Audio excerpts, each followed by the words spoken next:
안녕하세요. 저는 40대 초반 여성입니다. 오늘은 3년 전 기막혔던 제 이혼설을 하나 말씀드려 볼까 해요. 저에게 이혼은 저를 위한 가장 중요한 선택 중에 하나였지만 동시에 아픈 상처를 가져다 준 사건이기도 해요. 결혼할 때는 100년해로 할 거라고 맹세하며 다짐까지 했지만 그것도 두 사람 모두 그렇게 원해야만 가능하더라고요. 한 사람이 아무리 노력해도 나머지 한 사람의 노력이 없으면 결국 이렇게 중간에 헤어질 수밖에 없다고 생각해요. 솔직히 이혼을 해서 이렇게 사연글을 쓰게 될 줄 몰랐기에 두서가 없을지도 모르지만 제 이야기를 한번 들려드릴게요. 저와 전 남편은 사내 비밀 커플이었어요. 그 스릴 때문에 더 즐거웠고 또 그 스릴 때문에 잘못된 선택을 했던 건지도 몰라요. 결혼 당시에 남편은 결혼에 대한 준비가 된 상황은 아니었어요. 쥐뿔도 없다고 하죠. 정말 아무것도 모아놓은 돈이 없었거든요. 게다가 시댁도 우리에게 원조를 해줄 수 있는 여건은 아니었기에 오롯이 저와 남편이 모두 해결해야 했어요. 처음에는 제가 모은 돈에 남편 이름으로 대출을 받아서 아파트를 사려고 생각했어요. 그런데 하루는 아버지가 저희를 부르더니 남편에게 돈을 빌려주겠다고 하시더군요. 저는 놀라서 우리끼리 하겠다고 했지만 아버지는 딸 시집 가는데 마음고생 시키고 싶지 않다며 남편에게 돈을 빌려주고 나중에 갚으라고 했어요. 대신 이자는 받지 않을 테니 편하게 너희들 돈 모으라고요. 그때 정말 아버지에게 얼마나 고마웠는지. 결국 남편은 그렇게 하기로 하고 저희는 자가로 집을 마련했어요. 그렇게 행복할 줄만 알았던 저의 결혼 생활은 조금씩 삐그덕 이상한 길로 빠져가고 있었어요. 사람들이 말하길 결혼과 연애는 다르다고 하잖아요. 그 말이 제 남편에게는 딱 맞아서 연애할 때는 좋았던 모습들이 결혼 후에는 나쁘게 변해버렸거든요. 남편은 밖으로 돌아다니는 걸 무척 좋아해서 친구들과 사람들을 자주 만나곤 했어요. 가끔 저도 남편과 함께 밖으로 돌아다니며 사람들도 만나고 구경도 하고 맛집도 찾아다녔어요. 그런데 결혼을 하고 나서도 남편은 바뀌지 않았어요. 아니, 오히려 더 밖으로만 나돌아다닌다고 해야 하나? 집에 들어오는 걸 무척 싫어하는 사람처럼요. 거기에 슬슬 지치는 건 저였어요. 하루가 멀다하게 벌어지는 회식과 술판, 친구들과의 만남 등 남편이 그럴수록 저는 점점 독수 공방의 시간이 길어지고 있었어요. 게다가 결혼 3년, 4년이 넘어가면서 불임에 대한 걱정도 커져가고 있었어요. 결혼 4년 동안 자연 임신이 한 번도 되지 않았던 저는 손주를 원하는 시모의 눈치를 심하게 봐야 했어요. 그 탓인지 애는 더 생기지 않고 결국 심각하게 산부인과 진료를 생각하게 됐죠. 시모의 상황에 난임센터를 방문한 저는 일단 자연 임신을 시도해보자는 의사의 말을 듣고 산부인과에서 정해준 날짜만 손꼽아 기다리고 있었어요. 그날 저녁 따라 남편이 또 늦더라고요. 그런데 이번 한 번만이 아니었어요. 저번 달에도 그렇게 일찍 오라고 단단히 일렀는데 날짜를 넘겨버리는 탓에 이번에는 벼르고 있었거든요. 그런데 이번에도 일찍 오지 않더라고요. 애가 타는 제 속을 모르는지 밤 11시가 넘어서야 남편에게 전화가 왔어요. 당신 어디야? 오늘 일찍 들어오라고 했잖아. 아이고 사모님, 저 택시기사인데요. 나오셔서 손님 좀 모셔가야 할 것 같은데요. 택시에서 내릴 생각을 안 하셔요. 날씨가 추워서 놔두고 가기도 그렇고. 어머, 죄송합니다. 제가 바로 데리러 내려갈게요. 전화를 한 것은 남편이 아니라 택시기사였어요. 아파트 현관 앞에 서 있는 택시를 보니 어찌나 민망하고 화가 나던지 저는 연신 기사에게 미안하다고 말하며 남편을 데리고 왔어요. 술에 쩔어서 몸을 가누지도 못하는 모습을 보는데 정말 한 대 쥐어받고 싶을 만큼 열이 받더라고요. 게다가 남편을 데리고 집에 들어오는 내내 남편의 옷에서 나는 제 것이 아닌 여자의 향수 냄새와 분 냄새에 겨우 화를 삭히며 집으로 들어왔어요. 밝은 데서 보니 더 선명하게 보여지는 남편의 모습에 저는 눈을 감으며 충격을 감당해야 했어요. 옷깃에 덕지덕지 묻어있는 립스틱에 단정치 못한 옷차림이 딱 봐도 여자를 끼고 놀았던 것 같더라고요. 게다가 남편을 데리고 들어올 때 남편 와이셔츠에서 바스락거리는 소리가 신경이 쓰여서 주머니를 확인했는데 거기에 작은 쪽지가 있었어요. 연락처 하나와 여자 이름이 적혀 있고 옆에는 하트 표시까지 딱 찍혀 있더라고요. 저는 그 연락처를 일단 다른 곳에 베껴 적어두고 남편 코트를 벗겼어요. 그리고 저는 한 번 더 열이 오르는 것을 느껴야 했어요. 양말이 거꾸로 신겨져 있었거든요. 일을 하면서 양말을 다시 신었을 리 없고 설사 100번 양보해서 다시 신었다 하더라도 제정신이라면 거꾸로 신었을 리 없었겠죠. 차라리 양말이 없었다면 제가 덜 화가 났을지도 몰라요. 애를 가지고 싶어 오매불망 남편만 기다려야 하는 제 사정이 이렇게 비참하고 짜증나는 일이 되어버려 저는 그날 분노의 눈물과 우라를 삼키며 잠도 제대로 못 잤어요. 그리고 다음날 아침 남편이 눈을 뜨자마자 저를 부르더군요. 여보, 나 물 좀 가져다 줘. 술이 안 깨네. 어제 숙취 해소제도 먹었는데 늙었나 봐. 뭘 잘했다고 눈 뜨자마자 마누라 부르며 물을 찾는지 저는 열이 받아서 냉수를 컵 가득 받아서 비몽사몽한 남편 얼굴에다가 확 부었어요. 아, 차가워. 지금 뭐 하는 짓이야? 당신 미쳤어? 갑자기 물을 뿌리면 어떡해? 뿌릴만 하니까 뿌렸지. 지금 당장 냉수 마셔도 정신 못 차릴 것 같으니까 내가 뿌려준 거야. 정신 똑바로 차리고 이야기하라고. 무슨 이야기를 해? 아, 어제 늦어서 그런 거야? 오랜만에 친구가 연락 와서 한잔 좀 했어. 그런데 그게 이렇게까지 아침에 물벼락 맞아야 할 일은 아니잖아. 그것도 이유 중에 하나지. 내가 먼저 약속을 잡았는데 당신이 내 약속을 지키지 않았으니까. 화가 나는 건 당연한 거야. 근데 그건 좀 덜 중요한 이유야. 제일 중요한 이야기를 말해봐. 어제 술 마신 것까지는 이해할 수 있어. 그래, 네가 술 마시고 저녁 늦게까지 탱자탱자 노는 게 하루 이틀 일은 아니니까. 근데 그 꼴은 뭐야? 와이셔츠에 묻은 립스틱에 양말은 거꾸로 신었더라? 나 몰래 바람 피우니? 아니지. 나한테 나 바람 피웁니다 하고 시위한 거니? 이건 그냥 별거 아닌 거야. 친구랑 놀면서 도우미 좀 불렀어. 걔네들 뭐 치근덕대는 거 다 알잖아. 양말은 술에 취해서 내가 벗었다가 다시 신었던 거 같은데. 근데 그렇다고 내가 바람 피웠다고 하기엔 약하잖아. 다들 부르자고 난리인데 내가 싫다고 할 수는 없잖아. 그래서 내가 바른 사람을 만나라고 했지. 결혼했으면서 미혼 친구들하고 친하게 지내고 그러면서 여자나 만나고 말이지. 그리고 왜 매번 도움이나 부르는 친구들하고 노는 거야? 그렇게 여자가 좋아? 막 애교 떨고 치근덕거리니까 좋아? 당신 친구들은 그래도 돼. 결혼도 안 한 싱글이니까.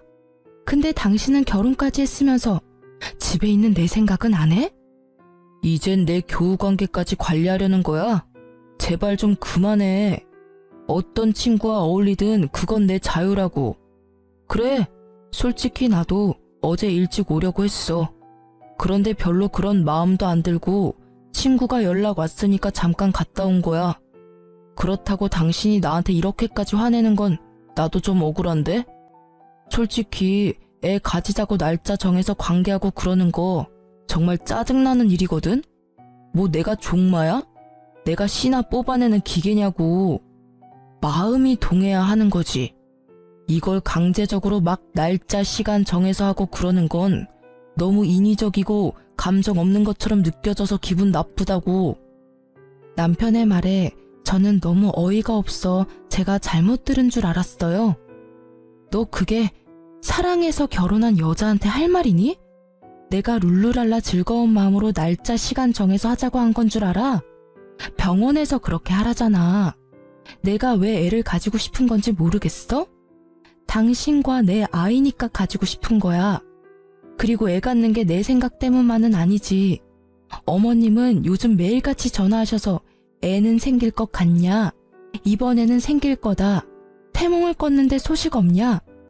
매번 그런 말만 하신다고.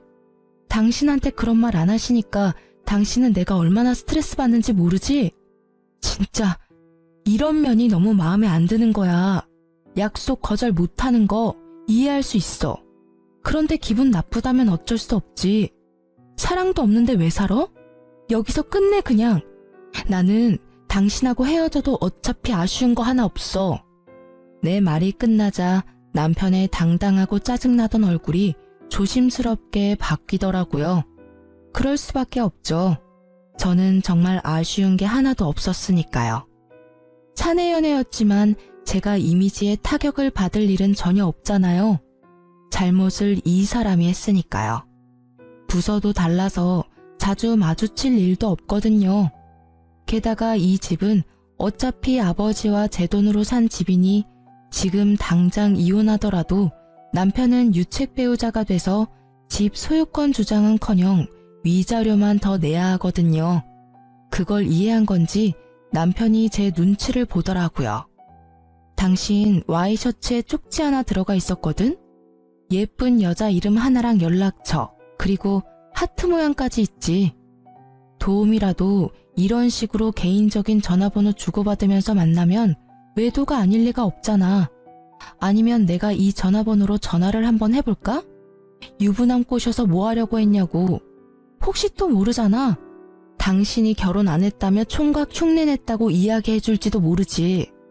당신이 오늘 같이 놀았던 친구들 다 솔로잖아. 여보, 미안해. 진짜 뭐든 다 내가 미안해. 솔직히 좀 갑갑해서 집에 안 들어온 거야. 그리고 그 쪽지에 적힌 여자도 어제 처음 만났어.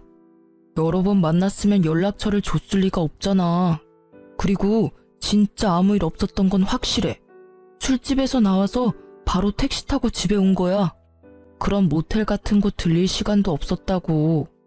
앞으로 절대 이럴 일 없을 테니까 이번만 자기가 이해하고 넘어가줘. 응? 진짜 술 취해서 벌어진 해프닝 같은 일일 뿐이라고. 남편의 구구절절한 변명과 핑계에도 제 화는 가라앉지 않았어요. 왜인지 더 심하게 짜증이 나더라고요. 변명 같은 거 다 필요 없고 우리 애 가지는 거 다시 생각해보자. 이 상태로 애 가져봐야 상처는 애만 받아. 집에 매번 늦게 들어오고 친구랑만 노는 아빠, 육아로 고생하면서 신경질만 느는 엄마. 어느 쪽이건 애한테 좋지 못한 건 맞고 당신 말대로 당신 종마 취급 당하는 건 싫다니 그것도 내가 이해해 줄게. 그치만 나도 지금 당장은 당신이랑 즐겁게 살 맞대고 싶은 기분 아니거든? 다른 여자랑 치근덕거린 당신하고 옆에 있는 것도 솔직히 불쾌해. 그러니까 시간을 좀 갖자. 제 말을 들은 남편은 더 이상 아무 말도 하지 않았지만 어느 정도 제 말을 이해하는 것 같더라고요. 그리고 그날 이후 남편은 회식도 친구와의 모임도 모두 자제하고 집에 일찍 들어오려고 애쓰더라고요. 그게 눈에 보이니 계속 화내고 있는 것도 좀 미안해지기도 했고 솔직히 조금 치사한 방법이긴 했지만 남편이 제정신을 차렸다고 생각했기에 마음은 좀 편해졌었죠. 그렇게 성실해진 남편은 매일 제 눈치를 보더라고요. 그리고 그 이후 한 달쯤 지났을까요? 명절 며칠 전쯤 갑자기 아버지에게서 전화가 왔어요. 나다. 미국에 있는 네 오빠 어제 한국 들어왔는데 연락됐니? 어? 오빠 한국 들어왔어? 아, 나한테 연락 먼저 하라니깐. 나 결혼하고 나서는 연락도 잘 안 되더라고. 남편한테 소개시켜준데도 극구 싫다고 해서 우리 그이는 아직도 나한테 오빠 있는지 모르는데 언제까지 숨겨야 될지 모르겠어. 근데 성이 다르니까 소개하면 우리 집 재혼 가정인 거 금방 알 테고. 제가 남편에게 숨기는 것 딱 한 가지는 저희 집이 재혼 가정이라는 것이었어요. 시댁에서 싫어하실까봐 조심스럽게 말한다는 게 아직까지 이야기 못해서 비밀이 되어버린 거죠. 오빠는 어머니가 이혼한 전 남편 사이의 자식이거든요. 서로 아버지는 다르지만 여느 가족들과 다름없이 잘 지내고 있어요. 마음의 준비가 되면 말해. 아직까지는 재혼가정이라고 하면 싫어하는 집이 더 많아. 그리고 어차피 네 오빠는 미국에서 계속 살 거라고 하던데 한국에는 잠깐 들어왔다가 다시 나간단다. 그 전에 얼굴 보고 회포라도 풀어. 그래도 오랜만에 만나는 동복 오빠인데 할 이야기도 많을 거 아니야. 고마워 아빠. 오빠랑 나 자주 만나게 해줘서 엄마도 엄청 고마워하거든. 일단 내가 오빠한테 전화해 볼게. 오빠 시간 되면 가족 다 같이 밥이라도 먹어요. 내일 시간 비어나요? 아버지와 전화를 끊고 나서 저는 오빠와의 만남에 들뜨기 시작했어요. 오랜만에 보는 오빠라 하고 싶은 말도 듣고 싶은 말도 많았거든요. 오빠가 저를 너무 많이 기특해해서 저도 오빠에게 기댄 적이 많았으니까요. 남편에게 어떻게 이야기할까 고민하다가 결국은 남편에게는 친척을 만나러 갔다 오겠다며 거짓말을 하고 오빠를 만나러 갔어요. 오빠, 오랜만이야. 잘 지냈어? 그럼, 너도 잘 지내지? 나야 뭐 그렇지. 참, 너한테 부탁이 있는데 오빠 한국에서 처리해야 할 관공서 업무가 많거든? 그러니까 나 좀 도와줘라. 몇 년 나가 있었던 탓인지 아무것도 모르겠네. 한 2, 3일 정도 낮에만 좀 도와줘. 그렇게 해주면 이 오빠가 용돈 두둑히 챙겨줄게. 아싸, 용돈이라니. 얼마 만에 받아보는 거야? 역시 내 생각 해주는 건 오빠뿐이야. 오빠의 말이 저는 고맙기만 하더라고요. 이번에 보면 또 언제 볼 수 있을지 모르는 데다가 저한테 용돈을 챙겨주고 싶어서 이렇게 안내를 부탁한다는 걸 알고 있었거든요. 어릴 때도 오빠는 저한테 별것도 아닌 부탁을 하고는 꼭 마지막에 알바로 번 용돈을 쥐어주곤 했거든요. 알았어. 연차 쓰고 오빠를 위해 안내역 해줄게. 그래, 그럼 오늘은 식사부터 할까? 그러고 보니 어디 호텔에 괜찮은 레스토랑 생겼던데 거기서 식사나 할까? 거기는 가격이 좀 싼데도 맛집 많아. 내가 우리 동생한테 사주고 싶어서 그렇지. 자, 가자. 저는 오빠와 식사를 맛있게 하며 오랜만에 스트레스를 풀었어요. 식사 마지막에는 저와 남편 선물까지 주더라고요. 한 번도 못 본 매부에게까지 선물을 해주는 오빠의 마음 씀씀이에 너무 고마웠어요. 그렇게 저는 이틀을 연차를 쓰고 오빠의 안내역을 해줬어요. 말만 안내역이고 오히려 가족 여행에 더 가까웠죠. 친정 부모님까지 모시고 맛집도 다니고 오랜만에 느긋하게 시간을 보내니 스트레스가 좀 풀리더라고요. 그렇게 오빠를 미국으로 보내고 며칠이 지났을까 남편이 점점 옛날처럼 늦게 들어오더라고요. 워낙 노는 걸 좋아했으니 어쩔 수 없이 되돌아간다고 생각한 것도 잠시 점점 저한테 차가워지는 느낌을 받았어요. 뭔가 의심스러운 기색이 있어서 벼르고 있었지만 꼬리를 잡을 수는 없었어요. 그런데 그 꼬리가 너무 의외의 곳에서 잡혀버렸죠. 하루는 배달이 왔어야 할 새벽 우유가 아침에 보니 사라졌더라고요. 분명히 업체에서는 새벽에 배달을 했다고 하고요.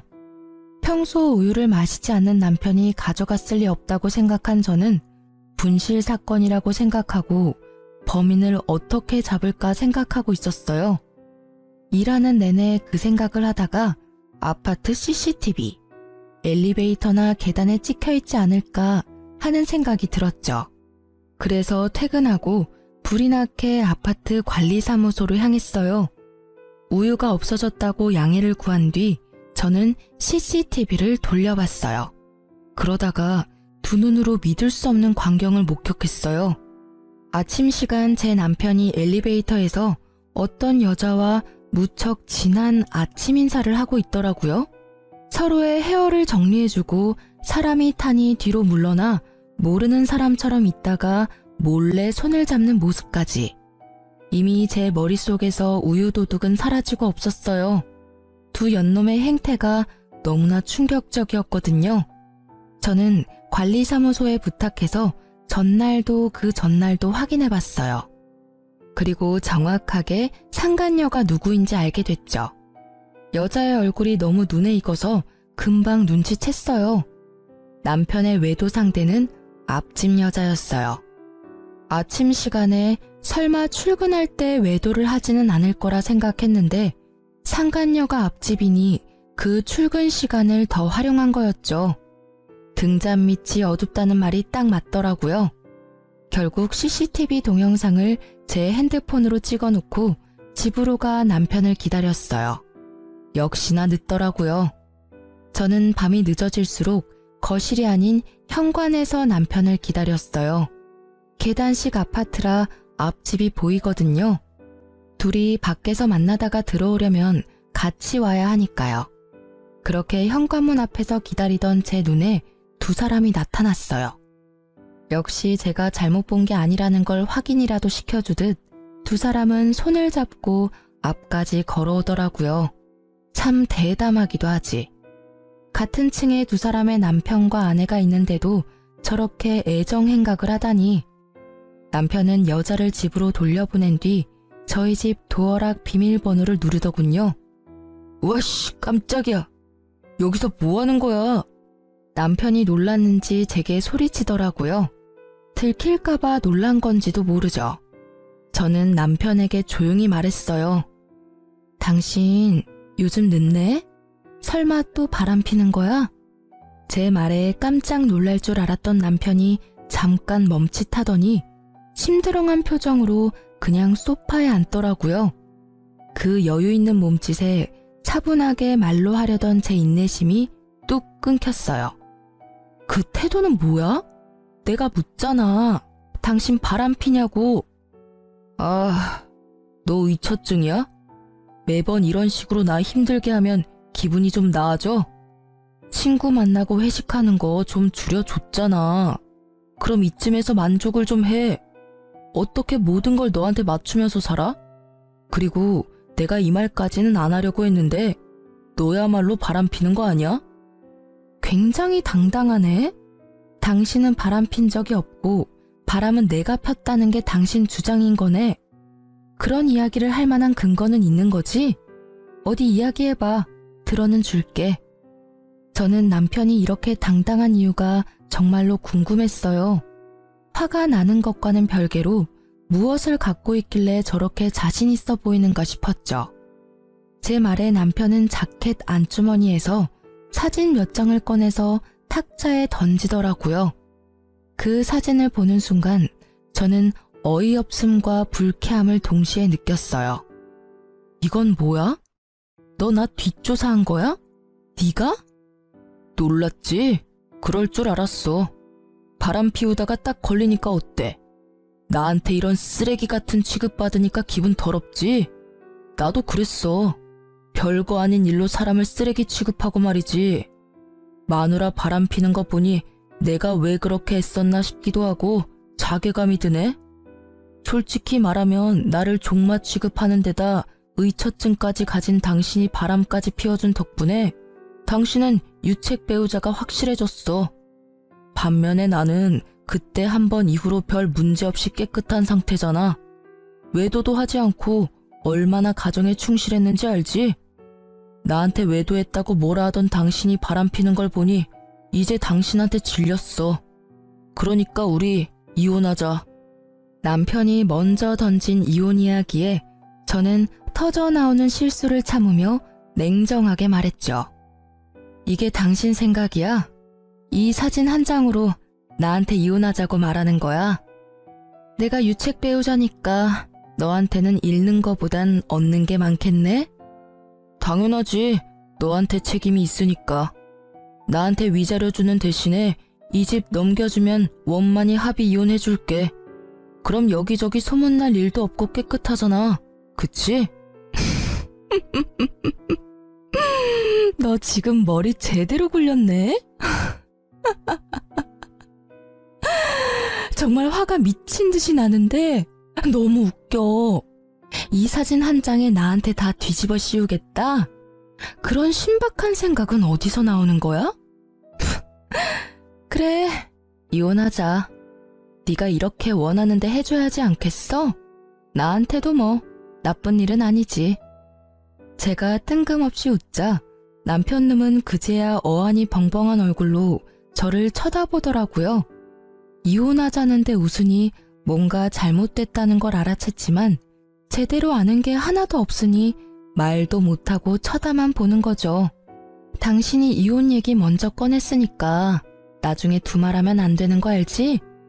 나는 절대로 이번 이혼 번복 안 할 거니까 그렇게 알고 있으라고. 우와, 상간남이 그렇게 잘해줘? 이혼하자니까 두말 없이 수긍하는 거 봐라. 나보다 당신한테 더 좋은 조건인 거 아니야? 근데 상간남이 당신이랑 결혼해준대. 그쪽은 그냥 장난이었던 거 아니야? 한때 부부였던 인연으로 내가 말해주는데 와이프랑 이혼할 테니 결혼하자고 하는 놈들 중에 제대로 된 놈들 없어. 너도 곧 버림받게 될걸? 상간남 신경 쓰지 말고 당신이나 이 집에서 나갈 궁리나 해. 필요하면 용달 정도는 불러줄게. 당신 짐 싹 다 챙겨서 나가주면 좋겠어. 이 집은 어차피 내 거야. 이 집 살 때 네 돈 한 푼도 안 들어갔어. 내가 모은 돈이랑 우리 아버지가 당신한테 빌려준 돈으로 산 거지. 이 집 갖고 싶니? 그러면 일단 아버지한테 빌린 돈부터 갚고 와. 그리고 이 집 살 때 내가 낸 돈 나한테 돌려주면 이 집 줄게. 됐지? 계산을 그렇게 하는 법이 어디 있어? 당신이 유책 배우자인데 어떻게 내가 당신한테 돈을 줘야 하는 건데. 결국 소송으로 가자 이거야? 나는 이미 증거가 다 있다고. 당신이 유책 배우자라는 증거. 사진이 이거 한 장뿐인 줄 알아? 수십 장이나 더 있거든? 아, 그거 100장 1000장 가져와도 그걸로는 내 외도 증명 못해. 왜냐면 이 사진 속에 있는 남자는 상간남이 될 수 없거든. 이 사람이 누군지 자기는 모르겠지만 이 나라 정부는 정확히 알고 있지.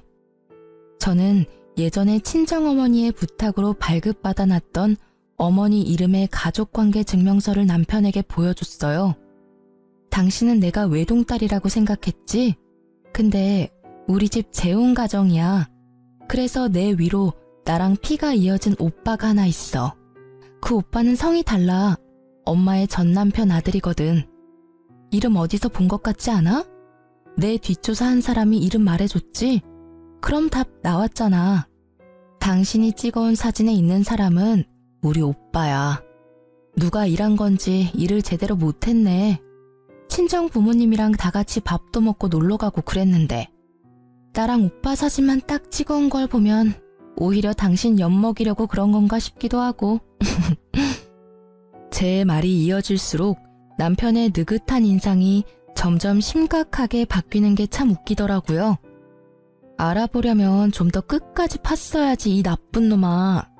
나를 유책 배우자로 만들고 이 집 뺏어갈 작정이었어? 근데 이를 어째? 내가 유책 배우자가 아닌데? 당신이 이 집 가져가려고 계획한 거면 빨리 머리 굴려야 할 거야. 내가 가지고 있는 걸 보면 당신은 이 집에서 갖고 갈 수 있는 게 하나도 없을걸? 오히려 위자료로 몇 천쯤 준비해야 할 텐데 괜찮겠어? 남편은 소파에서 내려와 내 앞에 무릎을 꿇었어요. 처음 보는 모습이었어요. 그런데 얼마나 꼴보기가 싫던지. 그런 내 생각은 꿈에도 모른 채 남편은 열심히 저에게 빌더라고요. 여보, 내가 아주 잠깐 미쳤었나 봐. 진짜 미안해. 잠시만 내 말 좀 들어봐. 진정하고. 당신, 너라고 하던 남편놈은 불리한 상황이 되니 저를 여보라고 부르더라고요.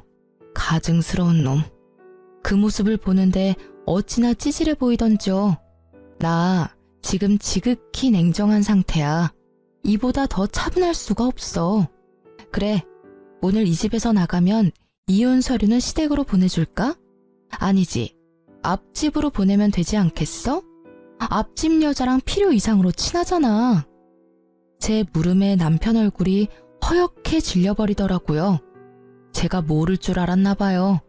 하긴 저도 우유가 아니었으면 영원히 몰랐을 수도 있죠.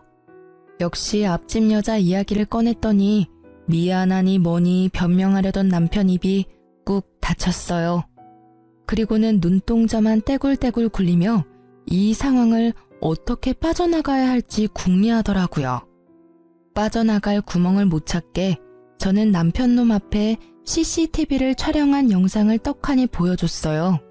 그걸 보더니 눈을 딱 감더라고요. 이걸 변명할 수는 없을 테니까요. 안 들킬 거라고 생각했어?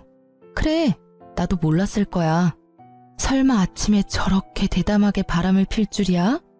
정말 뒤통수 제대로 맞을 뻔했지. 그런데 오늘 아침에 누가 우유를 딱 가져가는 바람에 도둑 잡으려다 당신 외도 장면 잡은 거야. 누가 가져간 건지 보면 절이라도 해주고 싶네. 동영상 진짜 잘 찍혔지? 손 잡는 거 보니까 아주 죽고 못 살아, 그치? 이걸 보고도 당신이 유책 배우자가 아니라고 할 사람이 있을까? 근데 관리 사무실의 CCTV는 보관 기간이 며칠이려나 모르겠네. 그거 확인하면 언제부터 바람핀 건지 확인할 수 있을 텐데. 여보, 진짜 미안해. 내가 진짜 다 잘못했어. 저 여자가 나 꼬시는 바람에 내가 넘어가 버린 거야. 진짜로 만난 지 얼마 되지도 않았고 그렇게 깊은 사이도 전혀 아니야. 나는 그냥 잠깐, 아주 잠깐 바람 쐬는 기분으로 만난 것 뿐이라고. 그러니까 제발 이혼만은 안 돼. 내가 미친놈이었어. 그런 말을 왜 꺼냈는지. 나 여기 나가면 갈 곳도 없어. 제발. 남편은 제 치맛자락을 붙잡고는 울며 불며 매달렸어요. 아까 전에 그 기세등등한 당당함은 어딜 간 건지. 완전히 180도 바뀐 그 모습에 저는 그놈의 손을 뿌리쳤어요. 다 필요 없어. 분명히 이혼 번복 없다고 말했어. 지가 바람 펴놓고는 나한테 뒤집어 씌우고 집을 가져가려고 하다니 어떻게 그런 생각을 할 수가 있어? 이 파렴치한 놈. 네 눈에는 내가 돈이니? 애 안 가지려고 할 때부터 알아봐야 했는데 다 끝났어. 그러니까 당신 짐 다 싸서 지금 당장 나가. 안 나가면 앞집에 당신 짐 다 갖다 줘 버릴 거야. 여보, 제발 앞집에는 알리지 마. 부탁이야. 내가 나갈게. 내가 나가면 되잖아. 그렇게 죽고 못 살아? 얼마나 사랑하면 들키지도 못하게 그래? 근데 앞집에 알리고 말고는 내 마음이거든? 여기서 더 내 기분 더럽게 만들면 지금 당장 초인종 누를 거야. 결국 남편은 이후 찍소리도 못하고 필요한 짐만 챙겨서 나갔어요. 저는 남편의 그 모습이 더 짜증났어요. 앞집에 알리지 말라니. 그 정도로 아끼나 싶었지만 아니었어요. 나중에 알고 보니 그 여자를 아껴서 그런 게 아니라 그 여자가 상간녀 소송으로 위자료 지불할 때 자기한테 내달라고 할까봐 그런 거였더라고요. 어디까지 찌질해질 수 있는지. 그리고 나중에 확인을 해봤더니 그날 우유를 가져간 건 어이없게도 남편이었더라고요. 우유를 마시지 않는 남자가 왜 가져갔나 싶었더니 그걸 상간녀에게 줬더라고요. 그때는 자기가 가져갔다고 저한테 이야기할 생각이었다는데 이 멍청한 놈이 그걸 나중에 깜빡하는 바람에 저는 스스로 판도라의 상자를 열어버린 거죠. 그리고 알고 보니 앞집 여자와는 반년 정도 사귄 상태로 생각보다 오랫동안 만남을 이어왔더라고요. 저는 앞집 여자에게도 화가 났어요. 매번 오며 가며 살갑게 인사하곤 했는데 저를 볼 때마다 제 남편과의 만남을 떠올리며 저를 불쌍하고 눈치 없는 여자로 봤을 걸 생각하니 분이 나서 못 참겠더라고요. 그래서 앞집 여자에게도 상간녀 소송을 걸었어요. 남편과의 이혼 소송도 물론 진행했고요. 그렇게 상간녀 소송 걸고 얼마 뒤 누가 우리 집 배를 누르더라고요. 화면에는 앞집 여자가 서 있었어요. 제가 문을 열어주니 그 여자가 갑자기 저희 집 현관문에 꿇어 앉더라고요. 왜 이러세요? 일어나세요. 아니요, 제가 정말 다 잘못했어요. 아주 잠깐 만난 거예요. 그러니까 제발 소송만 취하해 주시면 안 될까요? 염치 없는 부탁이란 건 잘 알지만 어떻게 좀 선처를... 제가 왜 그래야 하는지 잘 모르겠네요. 소송 취하해 주시면 제가 위자료는 드릴게요. 꼭 드릴 테니까 남편과 아이만이라도 알 수 없게 해주시면, 잘못하면 아이도 남편도 다 잃게 생겼어요. 그러니까 제발 소송만 취하해 주세요. 위자료는 제가 드릴게요. 아, 그러세요? 모두 잃게 생겼구나. 그런데 저도 당신 덕분에 가정과 남편을 잃었어요. 그러니까 그 부분은 그걸로 퉁치죠. 솔직히 바람 필 때 소문날 거 생각 안 한 건 아니잖아요. 그래도 유부남 잘 만나고 다녔으면서 이제 와서 왜 후회를 해요? 후회하지 말고 열심히 즐긴 대가를 받으면 되죠. 제 말에 무릎 꿇고 있던 상간녀가 꿀먹은 벙어리가 되더라고요. 틀린 말은 단 하나도 없었으니까요. 남의 남자 만날 거면 소문날 거 당연히 각오한 거 아닌가요? 이제 더 이상 할 말 없으면 나가보세요. 저는 더 이상 해드릴 말이 없어요. 제가 피해자인데 가해자가 이렇게 피해자 행세를 하고 계시는 것도 이상하고. 뭐? 그렇게 따지면 남편 관리 제대로 못한 당신 탓도 있는 거 아니야? 당신이 남편 잘 붙들고 있었으면 이런 일이 생겼겠어? 잘해주지도 못할 거면서 결혼은 왜 했대? 우리 사이 진짜 별거 아니었고 당신이 못해준 거 내가 해준 것뿐이야. 내가 당신 대신해서 당신 남편 위로해줬으면 당신도 소송 정도는 취하해줘도 되는 거 아니야? 엄청난 궤변을 늘어놓는 여자를 어이없는 눈으로 바라보며 제가 재차 물었어요. 상간녀 소송 취하해주면 내가 얻는 건 뭐죠? 아니, 내가 피해자인데 나한테도 떨어지는 게 있어야 하잖아요. 갑자기 다짜고짜 소송 취하라 그러면 제가 아이고 알겠습니다 하고 해줄 줄 알았어요? 줄 수 있는 거? 그러면 당신 남편 돌려줄게요. 그럼 됐죠? 이 아줌마 말하는 것 좀 봐. 미안한데요. 남이 쓰다 버린 건 저도 필요 없거든요.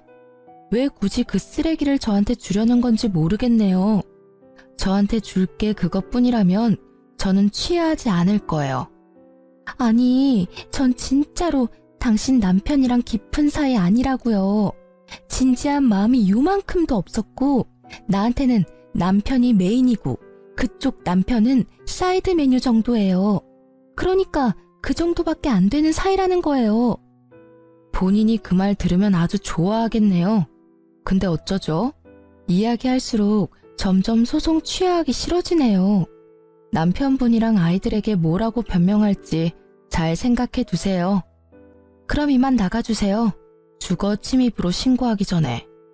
나사가 하나 빠진 것 같은 상간녀와의 만남을 끝으로 이혼 과정이 빠르게 진행됐어요. 제가 예상한 대로 남편 놈은 제게 위자료를 물어주게 되었고 우리 집에 대한 소유권도 주장하지 못하게 됐죠. 그리고 상간녀 소송에서 상간녀가 저에게 위자료를 지급하라는 판결이 난 뒤 앞집에서는 큰 소리가 자주 나더라고요. 고함 소리와 싸우는 소리, 우는 소리도 나고요. 그리고 얼마 지나지 않아 앞집은 이사를 갔어요. 저는 딱히 이야기한 바가 없는데 아파트에 소문이 났던 것 같아요. 이사 가는 날 상간녀의 모습은 보이지도 않고 상간녀의 남편은 저와 마주치자 고개를 푹 숙이고는 제 얼굴을 보지 않은 채 지나갔어요. 솔직히 상간녀의 남편을 보면서 마음이 편하지만은 않았어요. 제가 소송을 취하했더라면 저 가족은 거짓이더라도 행복을 유지할 수 있었을 텐데 하는 마음도 있었죠. 그렇다고 해서 제가 모든 걸 희생해야 하는 게 당연한 것도 아니잖아요. 정말 외도라는 건 남겨진 사람에게 비참함과 수치스러움을 주는 것 같아요. 그걸 고스란히 느끼고 있는 저였기에 그 상간녀의 남편 행동도 이해는 갔어요. 그리고 전 남편과 같은 회사에 다니는 저는 전 남편과의 이혼을 알리지는 않았어요. 저도 그런 눈빛 받는 게 싫었거든요. 그런데 전 남편의 바뀐 주소지 때문에 직장 내에서 이런저런 추측들이 있었던 것 같더라고요. 물론 저와의 냉랭한 분위기도 한몫했겠지만 제 주소가 그대로인데 남편만 바뀐 걸 보고 뭔가 문제가 있었다는 걸 다들 눈치챈 것 같았어요. 그런데 그 뒤에 진짜 웃긴 일이 있었어요. 같은 부서에서 일하는 직원이 조심스레 저한테 다가와서 말을 걸더라고요. 같은 부서지만 친하게 지내지는 않았고 솔직히 일보다는 소문을 더 좋아하는 성격이시라 조용한 저와는 크게 접점이 없었던 탓에 약간 의아했죠. 그런데 다짜고짜 묻더라고요. 저기, 정말 이혼한 거 맞아요? 네, 맞아요. 솔직히 이제는 별로 말하기 힘든 일도 아니에요. 궁금한 거 있으면 물어봐요. 아니, 궁금한 게 있는 건 아닌데 지금 저쪽 부서 난리 났거든요. 왜요? 요즘에 이혼이 뭐 그리 대단한 이슈라고. 그게 아니라 얼마 전에 이혼 확실하다고 이야기 나왔잖아요. 그 뒤로 그 부서에 그 사람 애인이라고 주장한 사람이 글쎄 3명이나 된대요. 진짜 대단하지 않아요? 어떻게 동시에 3명을 만나죠? 3명이 아니라 최소 5명이겠죠. 저와 상간녀까지 포함하면 말이죠. 아, 이혼 전에 오피스 와이프들의 존재를 알았어야 했는데 그러면 위자료를 몇 명한테 더 받을 수 있었을지도 모르죠. 저는 그 이야기에 웃음밖에 안 나오더라고요. 저와 결혼까지 가지 않았다면 저도 그 수많은 오피스 와이프들 중 하나였을 거라는 생각이 들었거든요. 비밀 연애를 하는 이유가 외도를 숨기기 위함이었다니. 결혼 후에도 그 많은 여자와의 관계를 유지하기 위해서 저녁에 집에 올 시간이 없었던 모양이에요. 그런데 갑자기 그 숨겨진 여자들이 자기가 애인이라고 두 손 들고 나선 이유가 있더라고요. 바로 제가 사는 그 집이 그 남자 소유라고 생각한 것 같더라고요. 그래서 여자들이 바로 기정사실로 만들려고 한 것 같은데 알고 보니 그 애인이 한둘이 아니어서 그 난리가 난 거였어요. 전 남편은 알고 보니 제가 품을 수 없을 만큼 큰 사람이었어요. 애정이 얼마나 많으면 그 많은 여자를 동시에 만날 수 있었는지 제가 이혼한 것도 당연하다는 생각이 들었어요. 아니, 처음부터 인연이 아니었던 건지도 모르죠. 그냥 수많은 여자의 하나로 끝났으면 그렇게 비참한 꼴은 당하지 않았을지도 모르는데. 그렇네요. 근데 이렇게 같은 직장이 있으면 힘들지 않아요? 괜히 신경 쓰이고 그럴 텐데. 제가요? 저는 별로. 신경 많이 쓰이는 사람이 먼저 나가겠죠. 저는 크게 신경 안 써요. 그리고 오피스 와이프가 100명이건 1000명이건 저랑은 이제 관계없는 사람이고요. 그분도 이제는 싱글이니 어떤 여자든 만날 권리가 있죠. 우와, 대단해요. 어떻게 그렇게 쿨하게 생각할 수가 있죠? 본받아야겠어요. 직원에게는 그렇게 말했지만 사실 쿨하다기보다는 이제 그냥 관심이 없어진 거에 불과했어요. 나랑은 연이 없는 사람이고 뭘 하든 나하고 연관될 일 없을 거라고 생각하니 차라리 마음이 편안했거든요. 부서가 달라서 얼굴을 자주 못 보는 것도 다행이긴 했고요.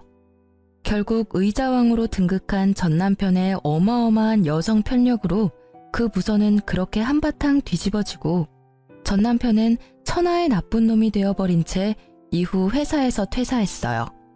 스스로 나간 것으로 되어 있었지만 실제로는 권고 사직이라고 하더라고요. 하긴 결혼한 시기에 바람을 핀 것 정도면 회사에서 개인사로 치부할 수 있겠지만 여직원들이 4~5명이나 한 남자와 연관되면 회사 차원의 일이 되어버리니까요. 그렇게 나가고 어디로 취직했는지 뭘 하고 지내는지는 들은 적 없어요. 다만 자주 만나던 친구들과도 만나지 않는다는 걸 보니 어지간히 경제적으로 힘든 모양이더라고요. 이혼했을 때는 정말 별의별 생각이 다 들었거든요. 우리에게 아이가 있었으면 좀 달라졌을까? 내가 좀 더 예쁘게 꾸미고 치장했다면 달라졌을까? 뭐 이런 생각들요. 그런데 그런 생각은 할수록 점점 우울해져 가기만 하더라고요. 사랑이라는 건 꾸며서 되는 건 아니잖아요. 있는 내 모습 그대로를 사랑해줄 사람을 찾아야 하는데 그 남자에게 저는 사랑의 형태가 아니라 돈이었던 것에 불과한 거죠. 가만히 생각해보면 그 집 하나 때문에 저와 결혼한 건 아닐까 하는 생각도 해요. 그렇게 많은 여자들이 있는데 왜 나와 결혼했을까 생각해보면 딱 답이 나오잖아요. 저는 혼자가 된 뒤로는 혼자가 편해서 비용까지 생각했었는데 아버지가 저에게 그런 놈 때문에 인생 포기하기엔 제가 너무 아깝다며 사람을 소개시켜줬어요. 아버지가 잘 아는 사람이라서 믿음이 가기는 했는데 제가 워낙 크게 남자에게 대었던지라 쉽게 마음을 내놓지는 못하겠더라고요. 그렇지만 꾸준하게 저와 연락해주고 저를 최우선으로 생각하고 행동하는 그 사람 모습에 연애 2년을 끝으로 재혼을 하게 됐어요. 결혼하고 나니 더 가정적이고 저를 사랑해줘서 지금은 사랑받는 세댁으로 행복하게 보내고 있답니다. 그리고 여담이지만 만난 지 2년 만에 아이가 생겨서 귀여운 아들 하나 낳고 잘 살고 있는 중이에요. 이렇게 잠든 아이를 바라보면 제가 지금 잘 빠져나왔다는 생각을 하곤 해요. 저처럼 이혼을 해야 하나 말아야 하나 고민하는 분들이 계시다면 다른 것 말고 나 자신부터 생각해 주세요. 그래야 나중에 나를 지킬 수 있거든요. 글로 쓰다 보니 엄청 길어졌네요. 제 글이 누군가에게는 도움이 되었으면 좋겠어요. 다들 읽어주셔서 감사합니다.